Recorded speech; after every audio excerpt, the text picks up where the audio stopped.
नूतन वर्ष पुरातन की कई परंपराएं गाया है। सृष्टि के निर्माण का पर शक्ति के संधान का पर्व बड़ा है आज गर्व का विक्रम के यशगान का। गुड़ी बनाओ गुजर जाओ बाजार में शत को हराते विक्रमादित्य ने चलाया संवत्सर।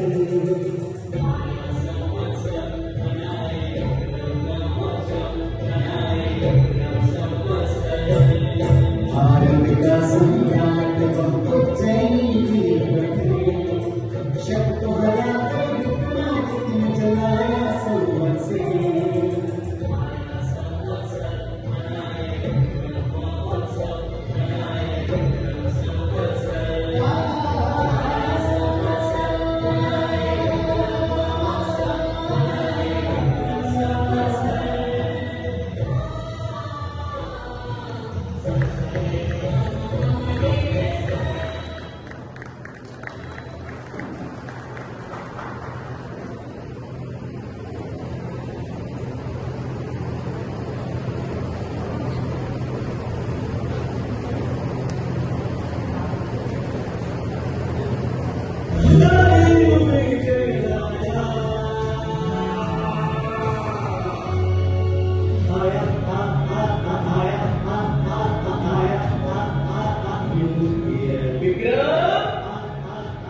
बेटा विक्रम! आया दादाजी। क्या कर रहे थे बेटा? नया साल मना रहा था दादाजी। तुम्हें क्या लगता है नया साल आज से शुरू हो रहा है? अरे दादाजी, आज ही से तो शुरू हो रहा है, यही तो सच है। ये सच नहीं है बेटा। ये जो नया साल आज पूरी दुनिया में मनाया जाता है, हमारा नया वर्ष उससे भी पुराना है। अंग्रेजी कैलेंडर तो भारतीय कैलेंडर के 57 वर्ष बाद बना है। तो हम लोग अपना नया साल क्यों नहीं मनाते? मनाते तो है, लेकिन इस तरह के शोर शराबे से नहीं। हमारा नया साल तो ईश्वर की आराधना से शुरू होता है, चैत्र की पहली नवरात्रि में। हमारे नए साल के बारे में कुछ और बताइए ना दादाजी। हाँ हाँ, उसके लिए तुम्हें एक कहानी सुननी होगी। कौन सी कहानी दादाजी? संसार के सबसे महान राजा की कहानी, राजा विक्रमादित्य की कहानी।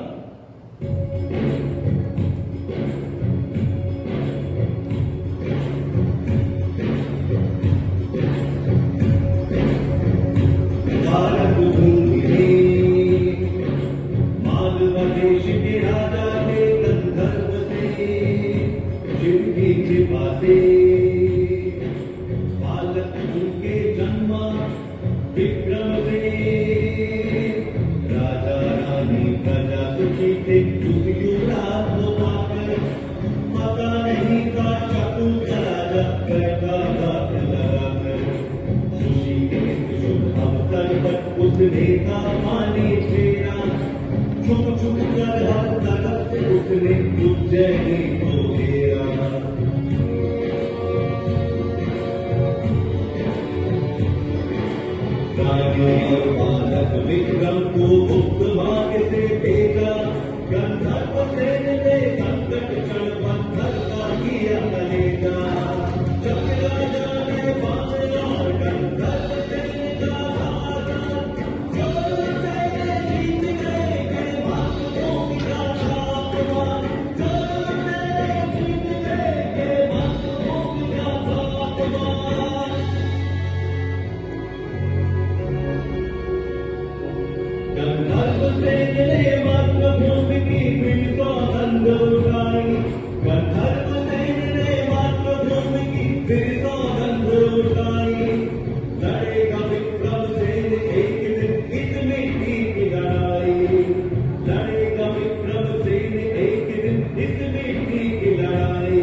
क्यों?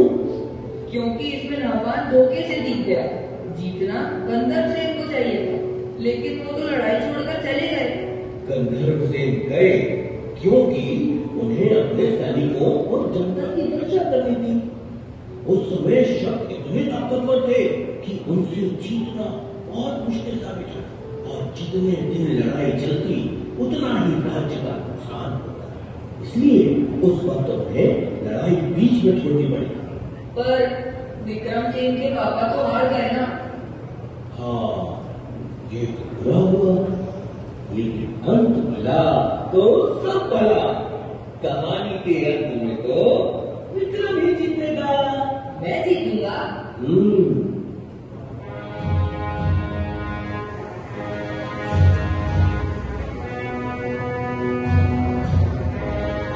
हाँ, तुम जीतोगे पुत्र, जीतोगे। तुम्ही इस धरती को शक्तिहीन करोगे। अगर मेहमान ठीक से शासन चलाता तो मैं कभी राज्य की कामना नहीं करता, किंतु जनता ही उससे परेशान है। जनता के कष्ट भरना ही मेरा परम धर्म है। मां, जब तक भारत भूमि को शकों से मुक्त न करा दूं, तब तक अन्न का एक दाना भी ग्रहण नहीं करूंगा। बेटा तेरे विचार ठीक है, परंतु अन्न त्याग का हट ठीक नहीं। हाँ युवराज, रानी जी ठीक कह रही है। आपकी तरह मैं भी बेचैन हूँ अपनी मातृभूमि की मुक्ति के लिए। 20 वर्ष की प्रतीक्षा कम नहीं होती।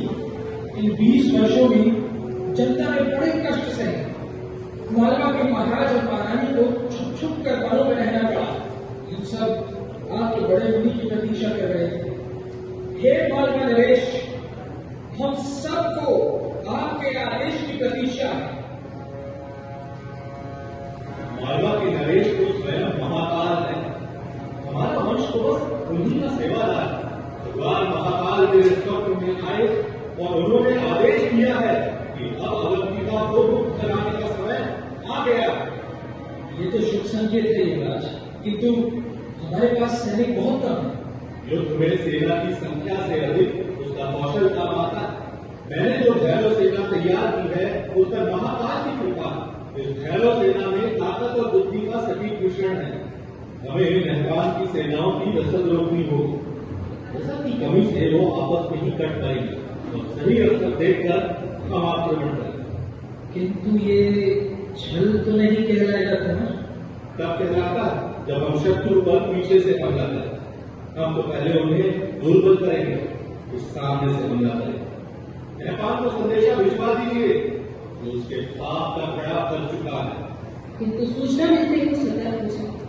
निष्ठेय पर हमला कायरता है और विक्रम कायर नहीं।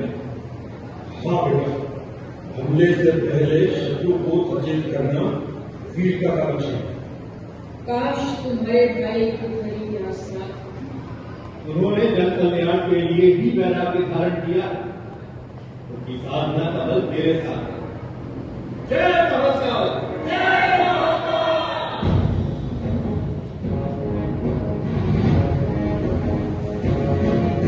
फिर मातृभूमि के सम्मान में विक्रम ने मेहमान से घमासान युद्ध लड़ा और मालवा भूमि को शक वंश से मुक्ति दिलाई।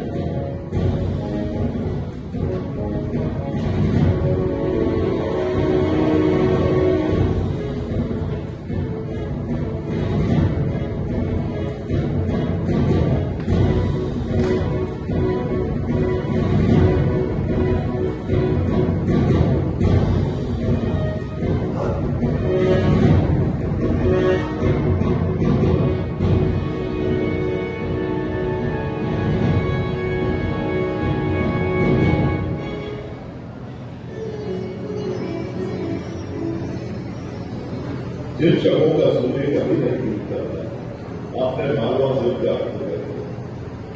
अब आपको संपूर्ण भारत भूमि को शक मुक्त करा। आपका पराक्रम भगवान सूर्य जैसा है, इसलिए अब से संसार आपको विक्रम से नहीं विक्रमादित्य के नाम से जाने। महाराज विक्रमादित्य की जय हो।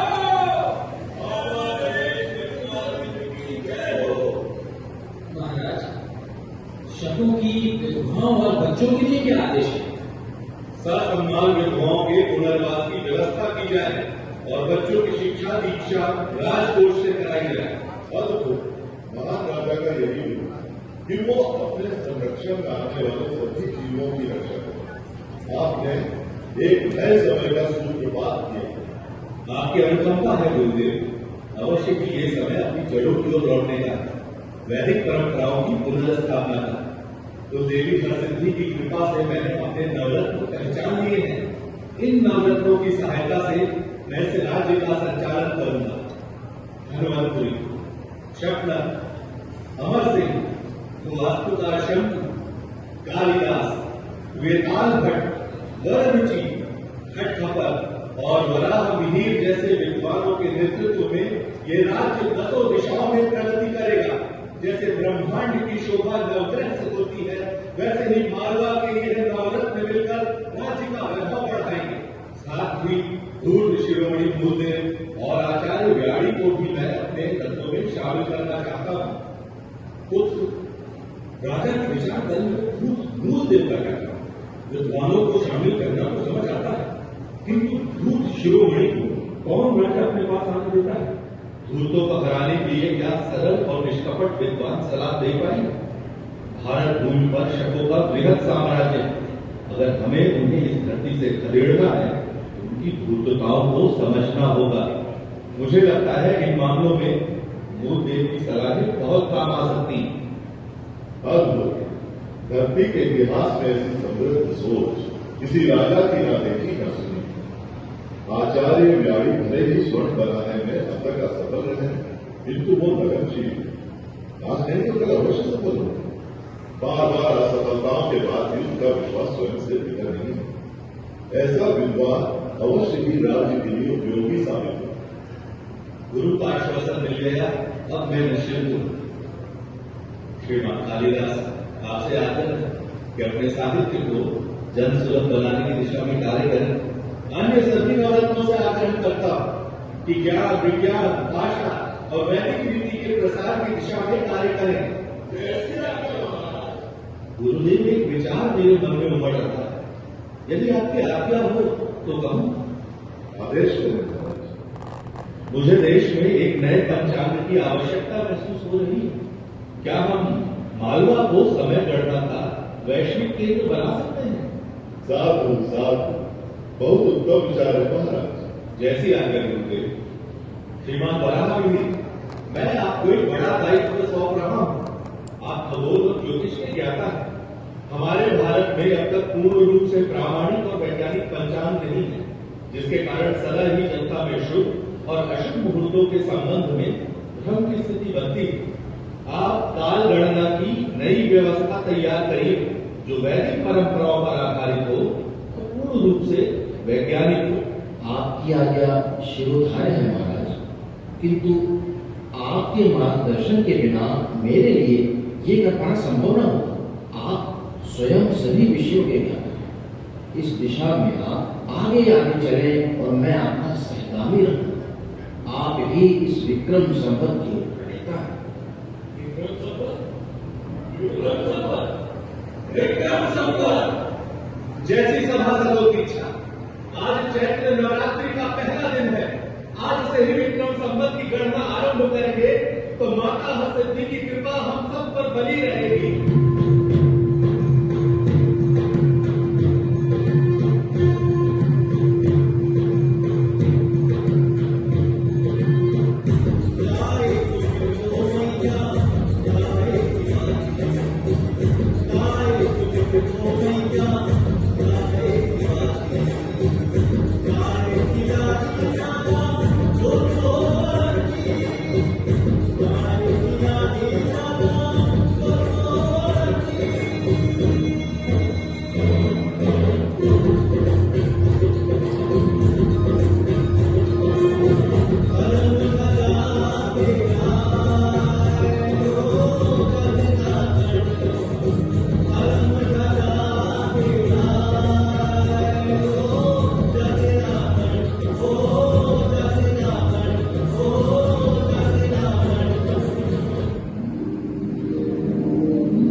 विक्रमादित्य, मैं तुमसे बहुत प्रसन्न हूँ।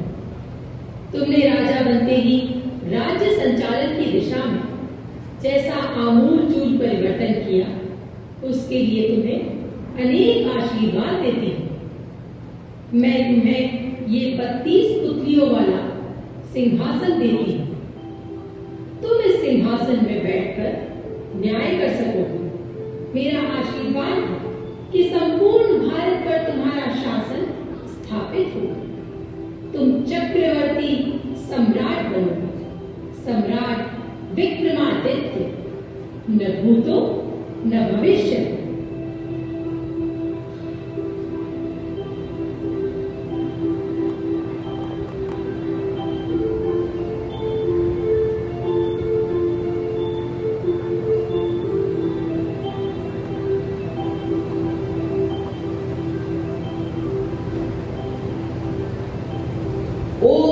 तो आपने इसीलिए मेरा नाम विक्रम रखा था, ताकि मैं भी उनकी तरह महान बन सकूं। हाँ, और नहीं तो क्या। जानते हो बेटा, उनके बाद 14 ऐसे राजा हुए जिन्हें विक्रमादित्य कहा गया।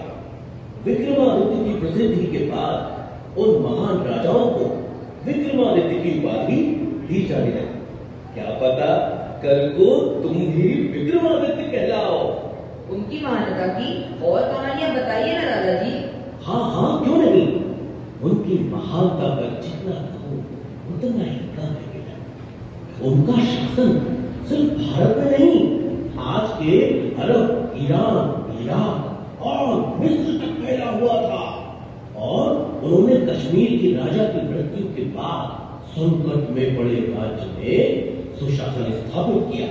जानते हो बेटा, उन्होंने गांधार प्रांतों को शिक्षित करने के लिए वहां भी वेधशालाएं बनवाई। उनके सद्गुणों की चर्चा अनेक भाषाओं के ग्रंथों में मिलती है। उनकी अरब विजय का वर्णन अरबी कवि जरहाम किंदोई ने शायद उल में किया है। इस्तांबुल की प्रसिद्ध लाइब्रेरी मकतब सुल्तानिया में ये किताब है, जिसमें एक शिलालेख का जिक्र मिलता है।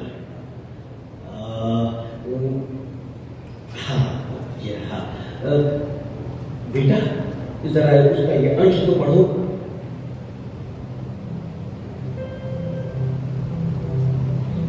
वे लोग भाग्यशाली थे जो विक्रमादित्य के समय में जन्मे। उन्हीं के शासन में जीवन बिताया।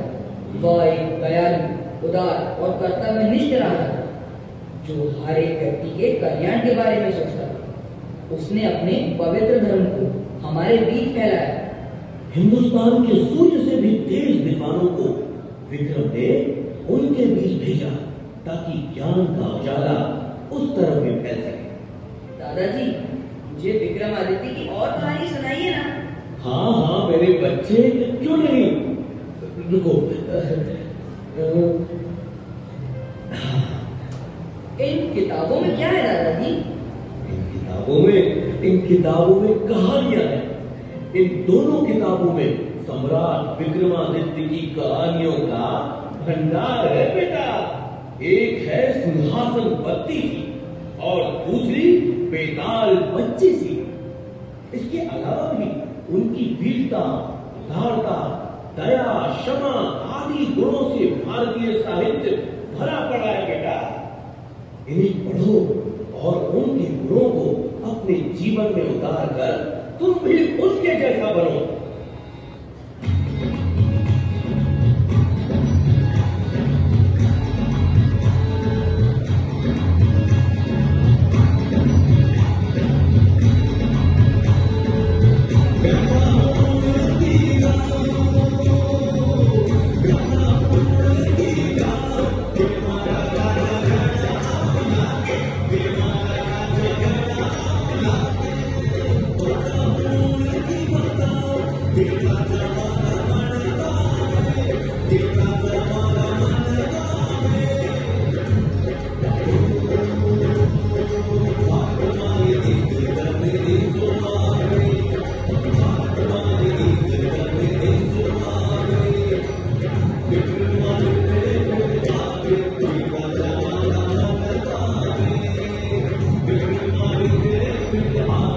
Give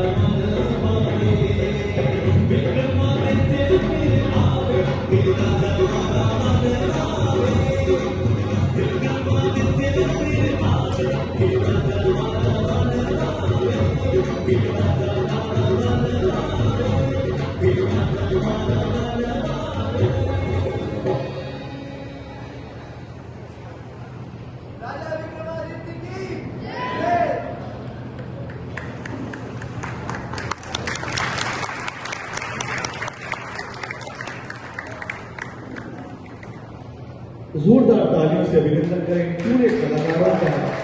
बहुत ही सुंदर इस पूरे हमारे भारत के नववर्ष विक्रम संवत की जो कहानी का यहाँ पर